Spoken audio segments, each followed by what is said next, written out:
Russian Prime Minister Mikhail Mishustin has officially approved a list of 47 countries deemed to impose destructive attitudes that clash with Russia's traditional spiritual and moral values. This development, published in an official document, highlights the Kremlin's ongoing campaign against what it perceives as neoliberal ideologies threatening its national identity and cultural integrity. The list includes prominent nations such as the United States, the United Kingdom, Germany, France, and Japan, each recognized for their policies that, according to Russian officials, propagate values contrary to those held by the Russian state. Notably absent from this list are 3 NATO members, Slovakia, Hungary, and Türkiye, which may indicate a nuanced approach by Russia towards certain alliances and relationships within the alliance. This latest decree stems from a broader directive issued by President Vladimir Putin aimed at providing humanitarian support to individuals who uphold traditional Russian values. It signifies a pivot in Russia's diplomatic posture, positioning itself as a guardian of cultural and moral integrity against perceived Western encroachment.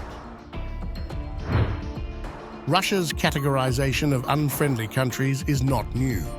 It builds upon a series of lists that have emerged since the onset of heightened geopolitical tensions following the annexation of Crimea in 2014. The first such list was introduced in spring 2021, initially comprising only the United States and the Czech Republic, alongside diplomatic restrictions that sought to limit their influence in Russia.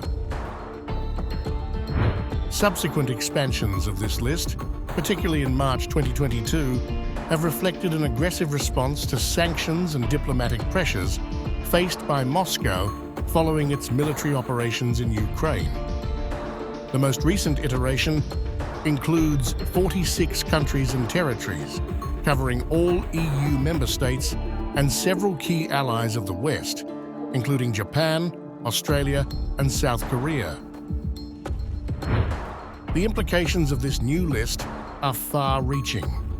By explicitly identifying and categorizing nations as unfriendly, the Kremlin seeks to consolidate domestic support for its foreign policy while also justifying countermeasures that could include trade restrictions, diplomatic disengagement, and a re-evaluation of foreign investment.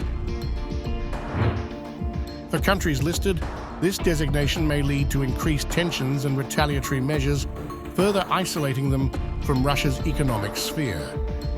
This development comes amid an increasingly polarized global landscape where nations are increasingly defining their foreign relations through ideological lenses.